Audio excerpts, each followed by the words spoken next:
one of our Christmas carols, and that was wonderful. We really got the energy going up there, and that was just great. And I'd like to greet you and say this is a day that God has given us. Let us rejoice and be glad that we're in it. I'd also like to say we love you. We love the people that are online watching us. And if you greet your neighbors and say hi and tell them they're glad that they got through this snowy day. Glad to hear you.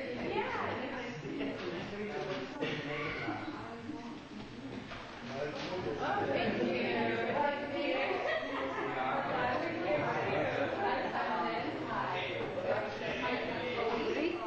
Good thing you did. You're big. John here. No, big, not big. Absolutely.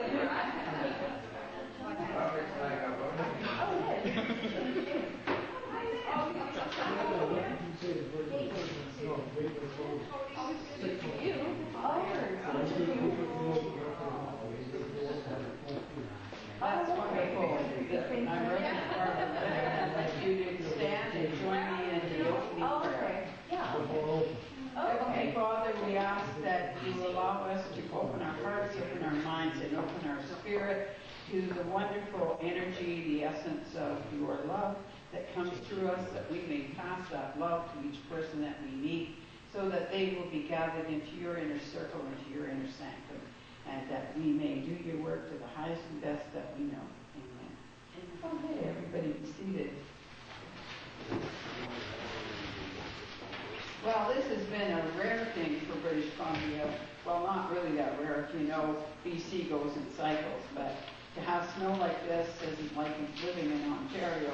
When you live in Ontario, it doesn't matter if they had to go from Toronto to Guelph, they would drive in this for the first day. But our first week of snow, BCites usually put their toes underneath the blankets and pray that it's going to go away. So I'm just glad that all of you people that are out here this morning that weathered that storm, I'm just glad that you did get here. I'd like to acknowledge Iris Gibb, who is our pianist today. And Iris has been back and forth with personal things going on in her life that's kind of kept her from being with us. And we have Iris back again doing music with us. And so let's give Iris a welcome back.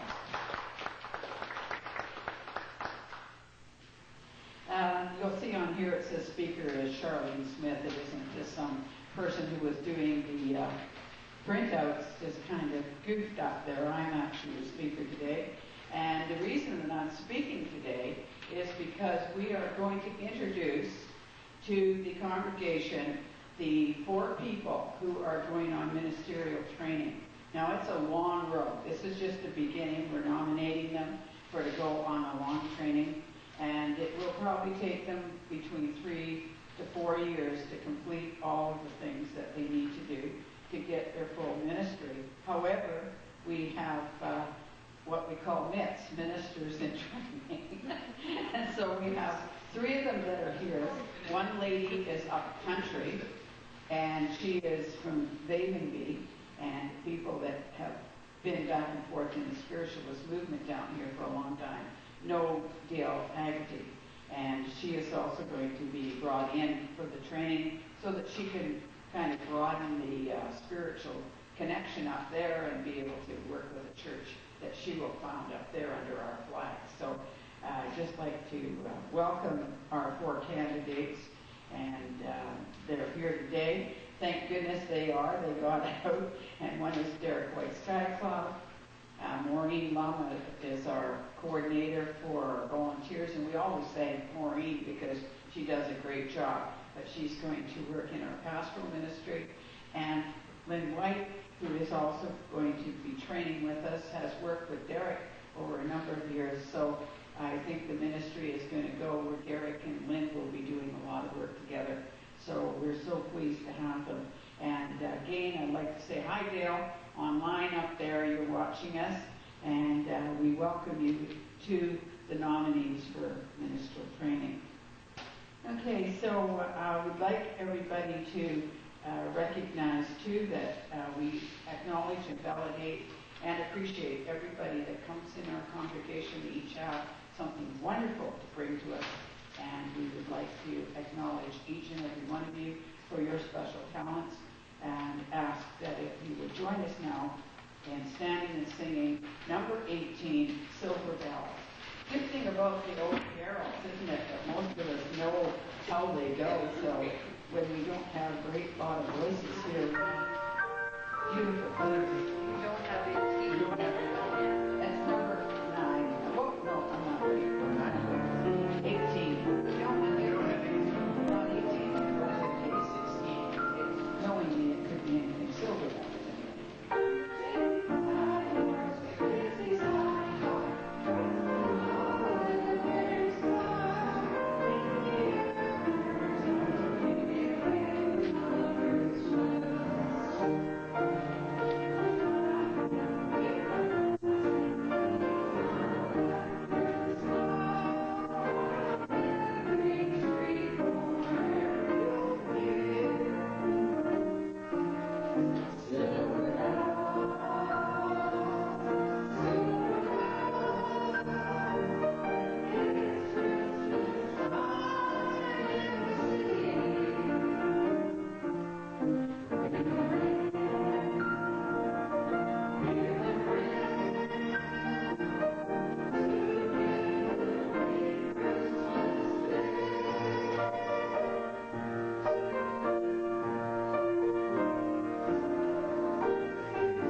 Thank you so much. You can be seated. I have a voice like Minnie Pearl. I sing in the class, so sorry that I'm not a great leader for music here. You can't have every talent, can you, guys? Good thing we have good musicians at home. Now, I would like to have the 3 people that are here, and I'm going to have Derrick Whiteskycloud receive the pin for Dale, because Dale's an extremely good friend of yours as well. So would you come up on stage for me? And the other 2 as well, so be shy.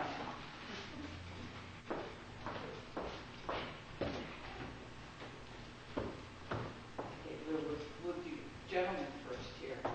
After yesterday at that service and heard what happened when the Wiggins over, which is another whole story. We're going to pin this on you, Derrick. And this is the pin that, well, it's okay, I can just pin it down.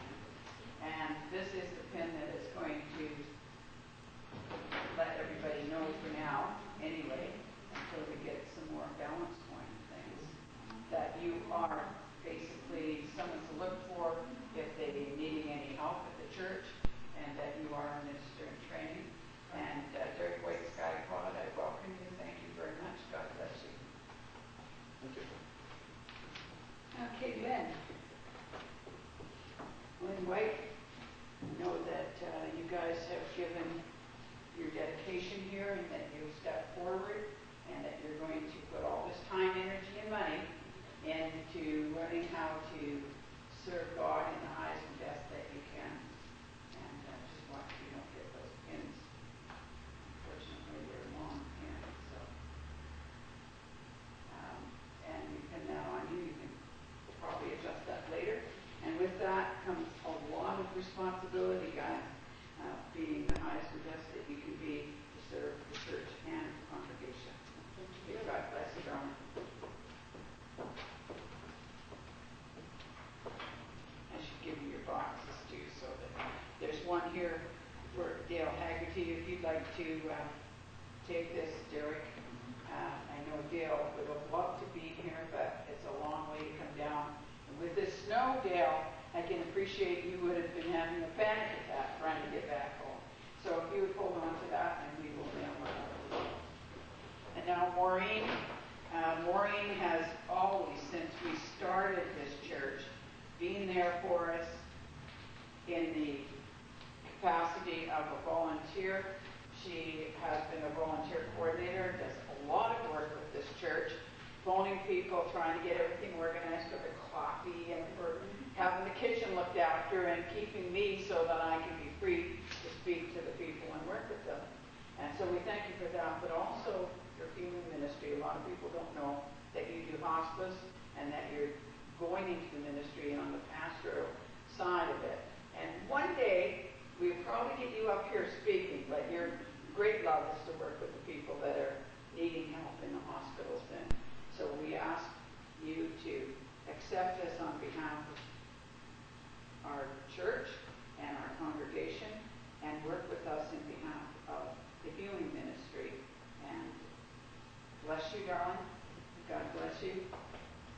And I will tell you, you guys have a big responsibility coming ahead of you, but I know you're all up to it and that there's no problem there. Okay, so if you want to join the rest of the congregation, and I'm going to have a little talk with the congregation this morning about the law of expectation. Okay, what is the law of expectation? We have the universal law. I think I'm going to leave the mic down because I've got enough echo in here that we can hear each other. The law of expectation is one of the universal laws that's a sub-law to kind of the law of harvest or the give and take or whatever you want to talk about. But we've heard for so many years that it's better to give than receive. And the real truth is that it's as good to give as receive. I think there's a little misunderstanding in translation, because in the law of harvest, we put seeds in the ground, and we don't just put them there and then walk away and say, okay, God, I put the seed in the ground, you do your job. We have to put the seed of whatever we're doing, whatever we want to have in our life, in the ground, and then we have to spend a lot of time tending it. But even before that seed gets in the ground, you may have a portion of your life that seems like a winter. And in that winter time, you think about great dreams that God gives you. That's when God gives you the dreams of what you want to be. And that is the seed of the next harvest that you're going to have.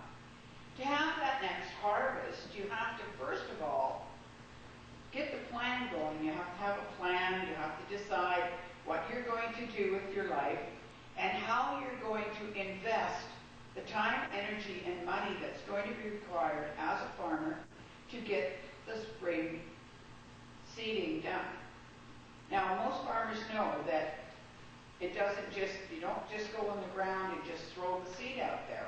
You first of all have to have good ground. You have to have things put into that ground that are going to feed that dream or that seed. And the same thing happens with all of you. You need to have a dream, and then you have to open yourself up to that dream and say, okay, this is a dream you gave me, God. Now, how do I do my part to make this happen? And particularly for the people that are now going into training, how are they going to make this happen? Well, first of all, they had to have the desire. They had to open up the ground and realize that I've got to open myself to what God wants me to do. So that's like taking the plow through and turning the soil over, breaking it all out, making sure that there's nothing in there on the negative side that's going to cause a condition that is going to keep the seedling from growing. So the thought, when you put it in, I remember last week Charlene saying something, and it really resonated with me. Don't tell your dream to people who wouldn't support your dream, right? Because what she's saying is, don't let them throw cold water on your parade. Don't let them throw weed seeds into your garden that are going to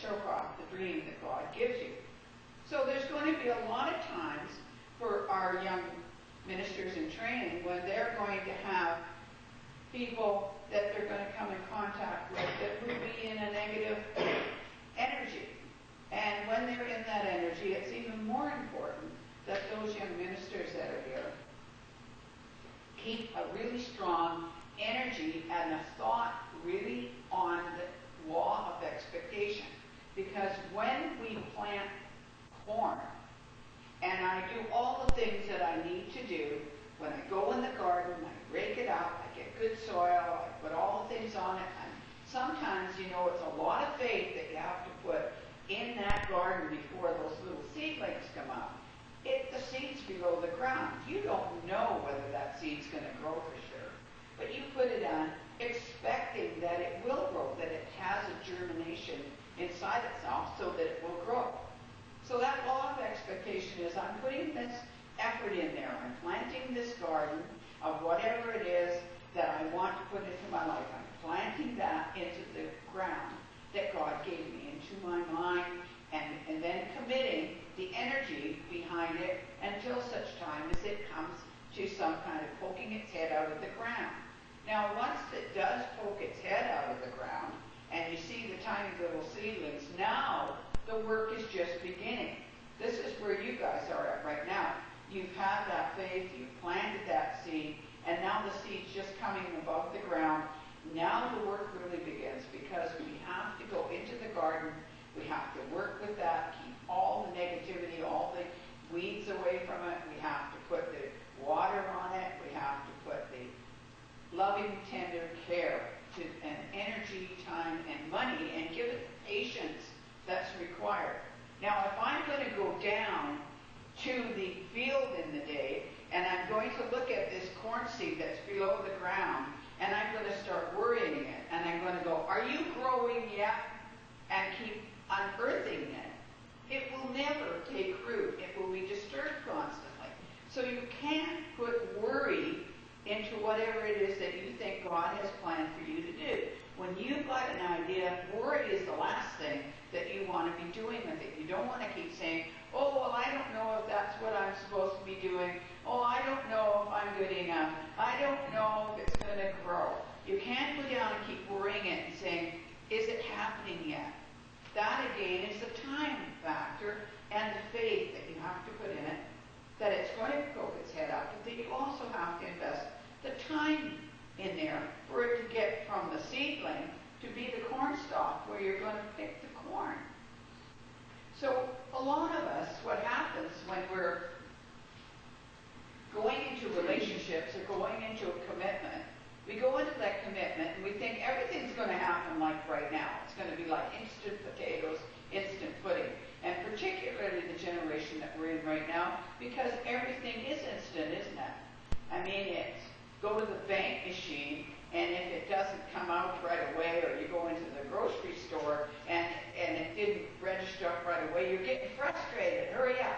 It used to take 2 or 3 days to clear a check from the bank. Now, if we can't get it in 2 or 3 seconds, that money, we're really concerned. The same thing happens in everything that we do. We want instant gratification. But, they used to have a saying that all good things will come to you wait. And, that's exactly what it is. The garden, we have to wait for that.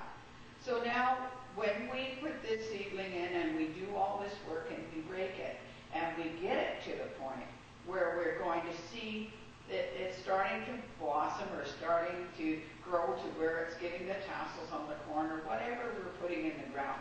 We see it getting to the point where it's producing some fruit, some of the labor that you put in. This is the part where you can kind of say, isn't this wonderful? You can really enjoy the journey. You can really enjoy what's going on because you can see the growth. You can see all the possibilities of the expectation that you had when you put the corn in or put the seed in the ground. Now, I'll tell you this. There is no one here that's going to go and put a garden in and not expect it to grow. I wouldn't go out there and put all that work in it, put all that seed in it, put all that work of keeping everything going without expectation that it's going to work. This is in everything in your life.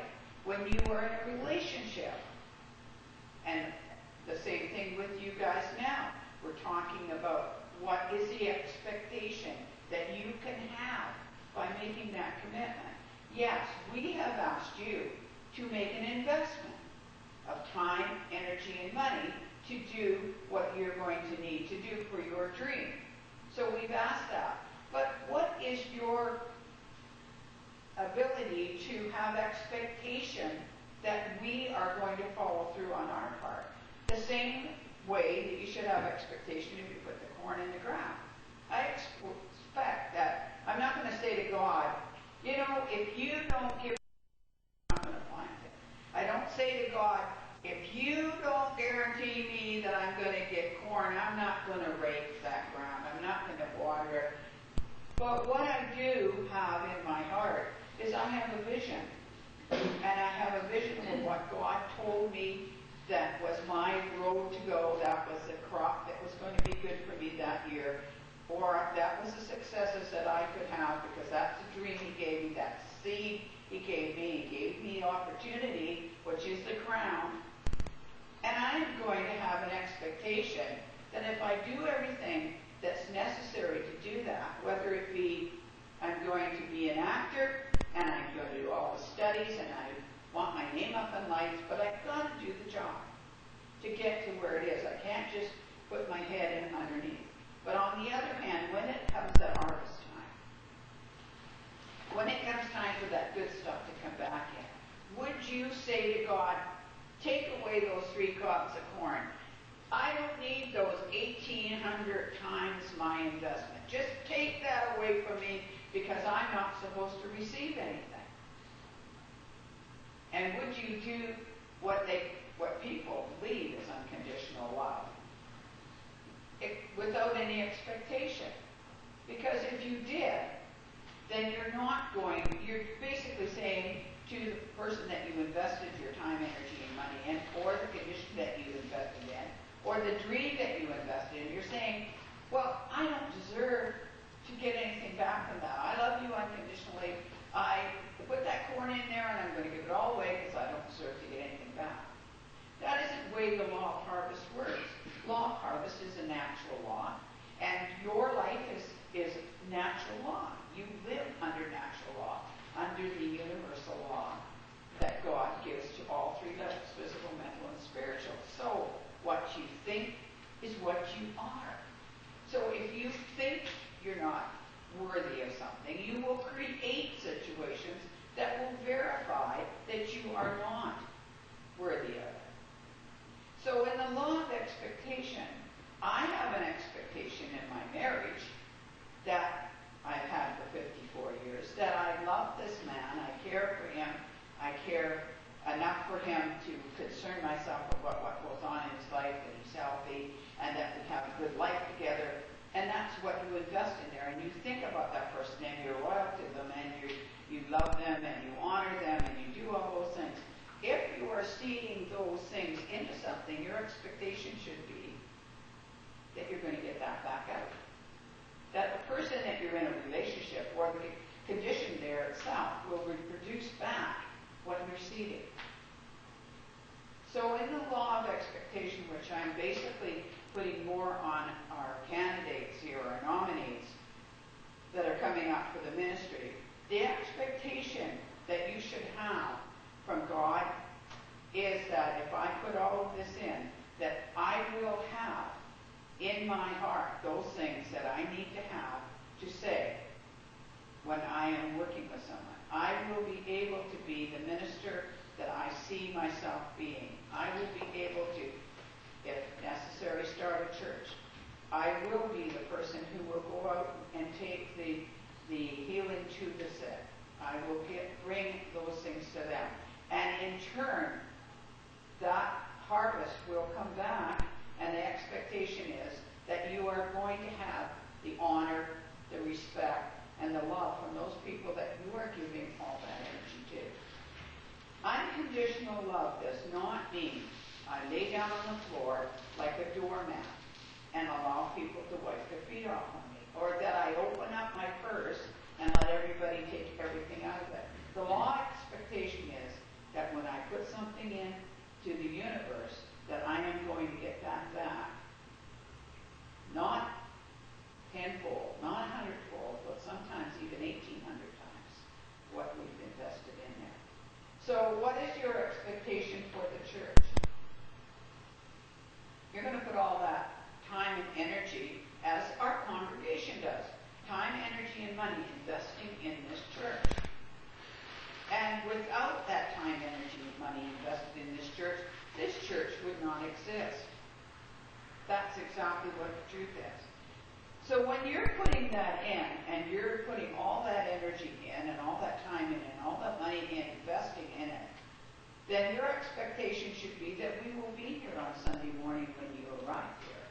That if you have a difficulty in your life, that you can phone us, and maybe you're in hospital, maybe you're in crisis, that you can phone us, and the expectation should be that we are receptive to that phone call, and that we will be there to support your needs as you are supporting the needs of this church. Now, a lot of people tend to think the church is Barbara and Ozzie Leonard. The church is not Barbara and Ozzie Leonard. We facilitate this church. We decided to facilitate this church when the other people that had it for 10 years that gave a lot of their time, energy, and money were going to withdraw from having a church service here every Sunday. And we understand totally why, because, 10 years of time, energy, and money going in, sometimes there's a lot more energy going in, and you get to points where you're tired, and you keep putting the same thing that you do on a farm, put corn again, corn, and eventually the land gets petered out. So sometimes we have to have a rest. We're in a winter of our season. So when we decided to continue the services on here, even though in a different capacity, the church we formed for here was for the benefit of the congregation here. We do not have control on the finances of it. We have a board that does that. It is a society. It belongs to the congregation. It does not belong to Ozzie and I. We facilitate it. We're part of the board that run it to try to get what we can and have the right people in there to make this the highest and best service that we can provide. And so our expectation should be that people will be there if we're opening up the church doors, that somebody will come. And look, is it not true? Here we have a stormy day, and we have people here.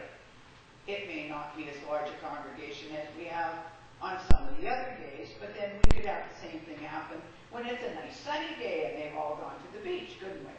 So our expectation, though, is that if we continue to invest in this and open this church to opportunity for the people, that they will come and they will support the church. And like these three candidates and the one girl that's up country, they're going to invest back into the church for the expectations that they have for the church, and we will stay here as long as that we can to offer an opportunity for you to do that. This opportunity is open to anybody who chooses to follow this, because there is never enough missionaries of the word. Let's put it that way. We never have enough people out there that can cover the hospitals. We never have enough people out there that can cover all the music ministry that we need. I mean, Iris came out in this snow, and she and John, even though they didn't have a long way to come, they came this morning to play the music for us so that we would have that ministry here. And we never have more people than we need. We will always have people coming in. If somebody's a musician, somebody has a talent, we always need that, because as the need is filled, there'll be more people that we service. And what I'm asking all of you today is to look at the dream that God gives you, to have faith in that dream. And even when the storms come and it wipes out your whole farm, and it has happened. Ozzie and I have had that happen. And literally on a farm, wasn't there, Ozzie? We were totally wiped out. 5 children, 11 years into marriage, everything gone, and having to start all over again.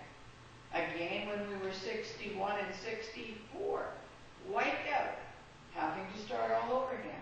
Sometimes it's like a tornado comes through the farm, rips everything up, but you cannot turn away from your garden and say, I do not have some expectation of better things. As long as you are willing to do your part, invest your time, your energy, and your money into what it is that God gives you for a dream, you can bet that you will get back, I don't even know how many fold, back from the universe, all and then some that you need and are plenty to go on with other people and to share. And that's what happens when you get to harvest. When you get to the harvest time, as I said, a lot of people aren't graceful receivers. When you know, they give good stuff to people, good service. They love people in their relationships, but they always say, I don't really need anything.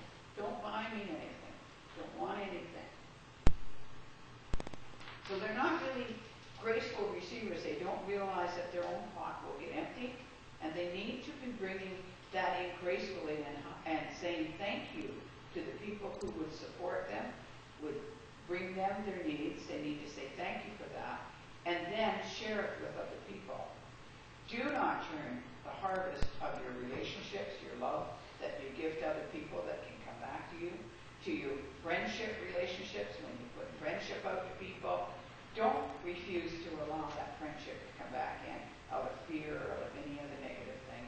And when you have a dream, don't ever say to yourself when the time comes, I'm not good enough for this, and turn away from the harvest that's coming in. Because if God gives you a dream, God gives you a dream, it's never too big for you to accomplish, and it's never too great for you to receive.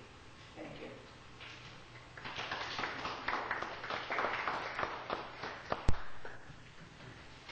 Well, we do have a healing ministry. I don't know how many people might want to have healing, but I would like everybody to participate in the healing meditation, because we can always bring that loving healing into ourselves and then put that out to other people.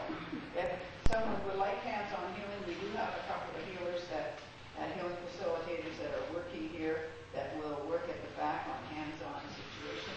Otherwise, while the music is on, just enjoy this beautiful music and enjoy the healing energies that are coming through.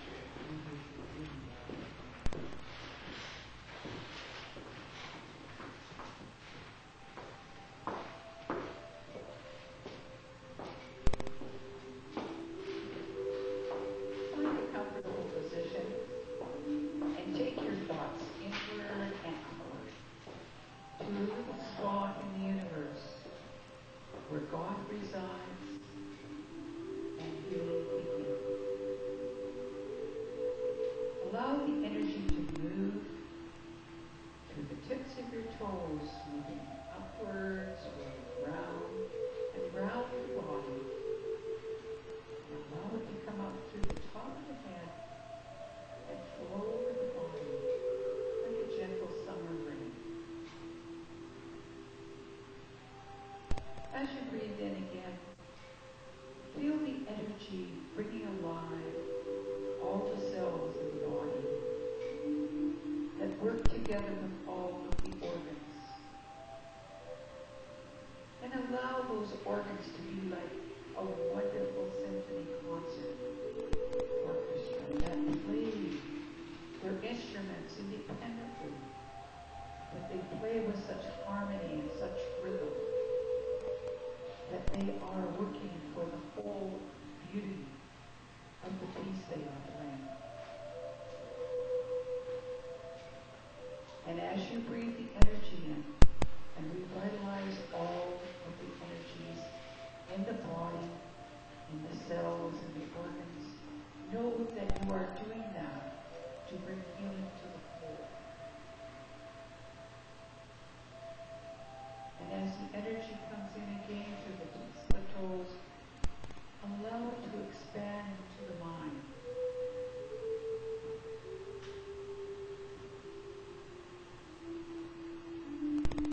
Let the mind open and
for this journey that it is having in this physical existence.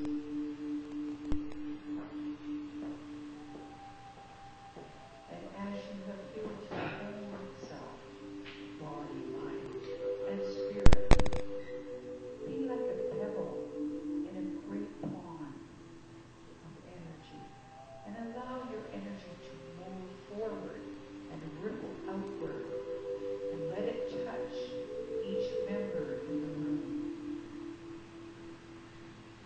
And joining together, allowing the energy to draw through everyone to facilitate the healing.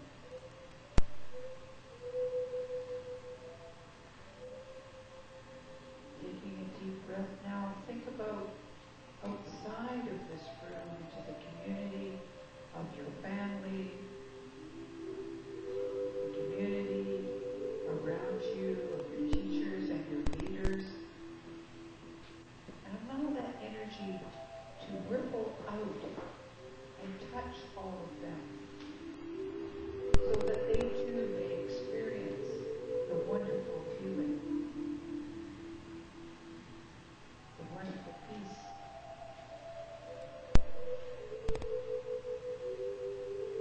Allow that energy now to go forward into the world, and not only touch the world's leaders, but to touch the animals, the vegetation, the waters, the atmosphere, so that they may be healed. And let us be thankful to the animals and the vegetation and the minerals that give of themselves and serve us so greatly and feed us so well.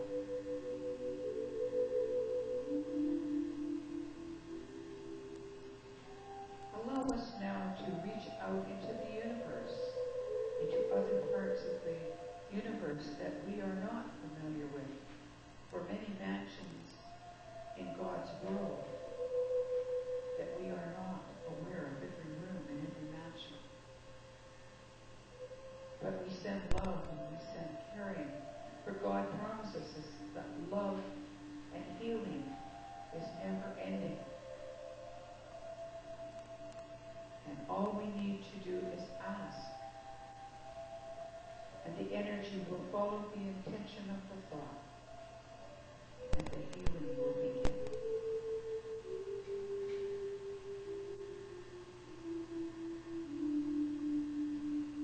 Now as we circle back to the seat of the soul, take a few moments just to sit quietly before you come back to your everyday workaday world, to enjoy the tranquility and the peace of the healing area of your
Also like everybody to kind of put a thought out for Elwood. That fellow passed away, a spiritualist that has been a friend of ours, Elwood Wright, for many years, and he served for a long time in First United Spiritualist Church. We did Celebration of Life yesterday. It was one of the most beautiful services and tributes to a man. And just like to send a nice thought up to Elwood and tell him that we're thinking about him and that we don't mind if he comes and visits us from time to time. So that would be wonderful. We'd also like to give the announcements. Please take your flyer home with you because it keeps you up to date. Next week, we are having Ted Coons. He has a Master's of Education, and he has written a book called Peace Begins With Me. Now, anybody who has not heard Ted speak definitely should be here next week. This man is just a powerful speaker. He has such a simple approach to how you use the energy within yourself, the thoughts within your mind, to create good thoughts and good energies that are going to create good things within your life and make you live peacefully with whatever is going on in your life, regardless how difficult times may be. And when I had Ted to a conference that we had, the conference was $100, and we had a lot of good speakers there. Derrick spoke, and I had a lot of good speakers there, and we had a lot of good things going on. But everybody said, we would pay the whole $100 just to listen to that man for 1 hour. So I would say I'd come out and support him next week because he's absolutely fantastic. The following week after that, Reverend Gloria and Reverend Martin Brock, who were the ones that had this facility here for 10 years and had Gateway Spiritualist Chapel, are going to grace us on the roster, give us some of their work so that we can see them and remember some of the wonderful things that they did. So they'll be serving the church on the 16th. The 23rd is our Christmas candlelight service and tea. We have an extra hour after service, and we've asked everybody, bring 6 homemade cookies or whatever, because sometimes some of the congregation don't hear that, and we want to have enough cookies for everybody. And we'll just exchange cookies and cards with each other and cheer for the Christmas. Unfortunately, because this isn't our facility, we will not have a Christmas Day service. And so if anybody was wanting to celebrate Christmas with us, please come on the 23rd. We're going to have a big craft and bazaar, spring bazaar. So all our crafters, all our talented people, anybody who has talent at entertaining, come forward and let us know because we're going to have entertainment at it as well. And so we're looking forward to the springtime and having that happen as well.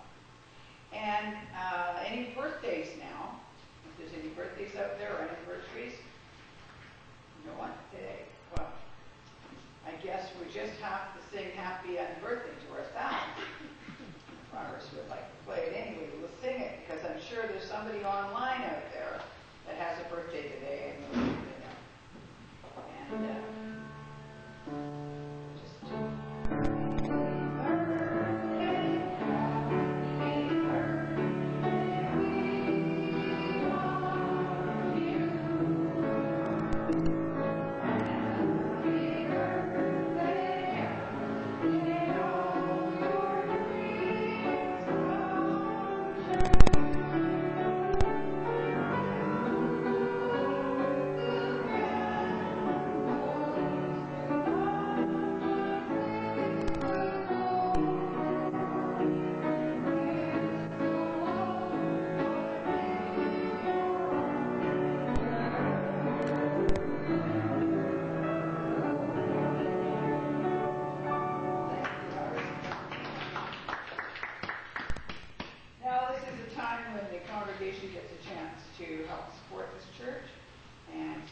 just let Iris play it as you like, and anybody who knows the words just sing along.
a wonderful portion now that comes to us, and we have the part that is clairvoyance, mediumship, whatever you want to put the name on it.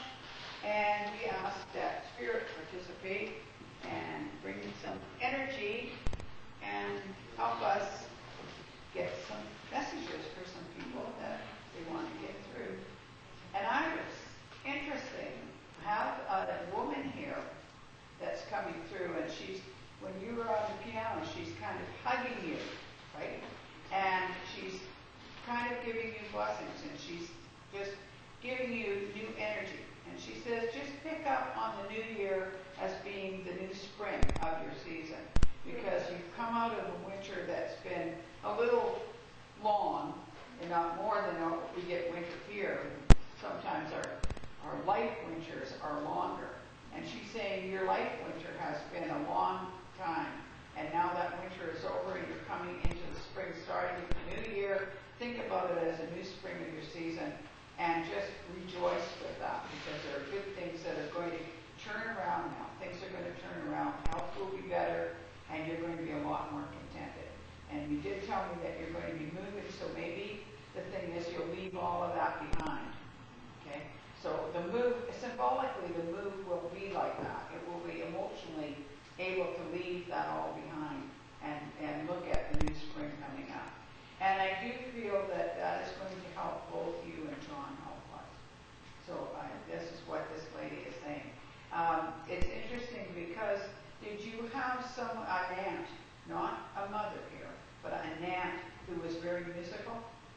Very physical? Musical? Musical. No, all our family were quite musical. Yeah, because this is an aunt, and she liked the color purple a lot, like lavender and purple. And she liked print. So just to identify with her, and you'll be able to trick her back on which one of the aunts this is.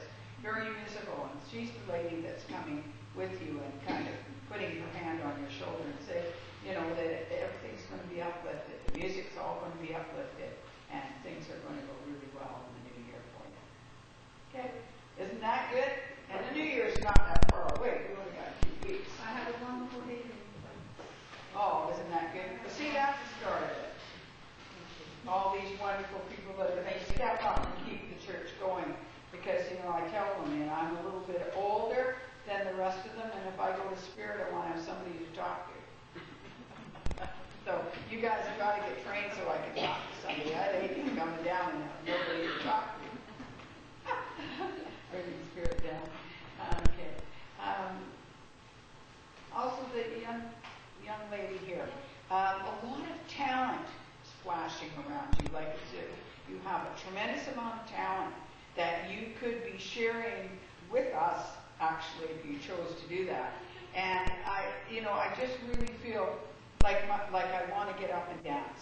And I'm a tap dancer. Are you? We're going to have to bring her on at the bazaar. You have to come and do some dancing for us. Because I feel there's a lot of talent within you. That rhythm that you have is also very uplifting, if you understand what I mean. So it's kind of your way of allowing Spirit to come through you and express. When you're in that, you're in a different space. You understand what I mean? Mm-hmm. And I feel really fantastic with that energy. I just wanted to, get moving, and just really felt really good with that. They would like to see you, being a bit more confident in pushing yourself a bit more forward with the dreams that you have. So whether that dream has to do with, even stepping up a little bit higher, pushing yourself outside of your comfort zone a little bit. And they said, just, if that dream's never too big for you, so go with that. And it's terrific. Great. Good. God bless you. In Spirit, there is a young lady. Okay, and I'm saying young lady because she passed in a younger time, but what she's showing to me is that she's around maybe between 18 and 22 is what she's showing to me. And that could be the time that she was the happiest, because I feel she might not have been that age when she passed, but she's showing me that age. And when she passed, she was in a deep depression. Okay. Okay? But what she's projecting is that she has that light spirit of an 18 to 22-year-old, and she's really enjoying her spiritual life. And she does come around you quite a bit. You may feel her around you, and she just wants to bring that information to you that she is there, and that she is kind of riding along with you, watching you have your successes and your fun. And she said, just realize that it's not worth getting down about things. Just keep your spirit right. Okay? God bless you.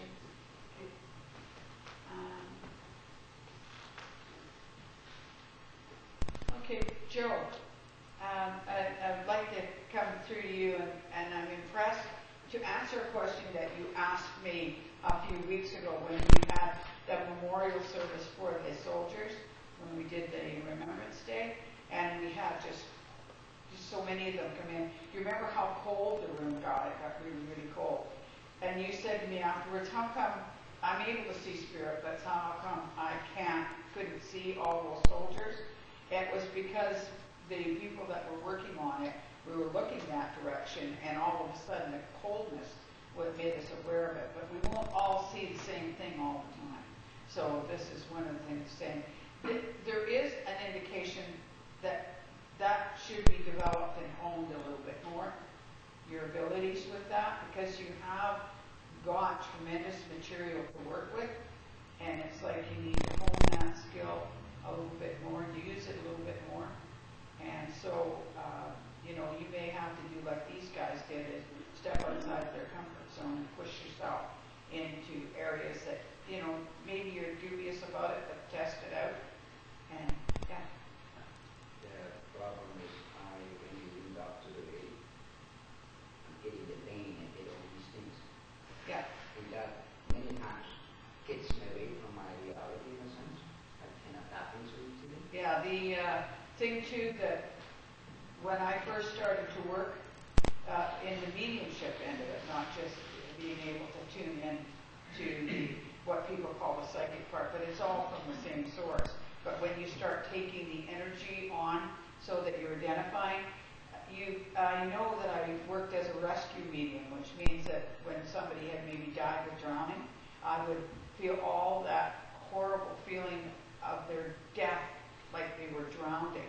I would feel like I was drowning, and it was very uncomfortable to do that. When they'd come in, I'd feel the drowning, the death thing. And I had to learn to move back from that. So that's something that probably is where they're talking about, honing it a bit. You've got the ability, you just have to learn to move them away from you. You don't need to experience what they're feeling. Okay, you don't need that experience of what they've gone through. So that's probably what they're saying about honing it a bit. And so that it's not so uncomfortable to use it. Because we aren't supposed to be uncomfortable with it. They're only supposed to let us know, if you can get it to the point where you just let us know mentally, and that we don't have to physically experience it. Thank you very much. Take it back with you. It's not mine. So that's something that is there. But I do see there is a possibility for you to hone that and work in a more capacity if you choose to do that. Remember that anything that anybody says to you, it's if you choose to do that. It's not up to me to tell you or Spirit to tell you, because even God doesn't interfere with your free will, so it has to be up to you to do that. And Lynn, I'm just going to give you a really quick one. There is a lot more coming for you than what you even are seeing, and they really are not going to tell you it all, because sometimes you get outside the comfort zone. If you got too much of it, you'd run back in there. So just know that this road is going to be something that is going to be a long road for you, but it's going to be a journey that's going to be well worth it, and you will not believe 15 years from now how you got there. You'll say, how did I get here? But that's the journey, and it will be an absolute fantastic one. Okay? Thank you. God bless everybody. We're going to do closing prayer and then have yourself a merry little Christmas. I hope it's number 4. Yeah, it is. I don't know. I must be getting tired this week. I had so much to do with putting the wrong numbers in, the wrong names in. I just wasn't with it. So we will have to close in prayer and then do the service. it'll be a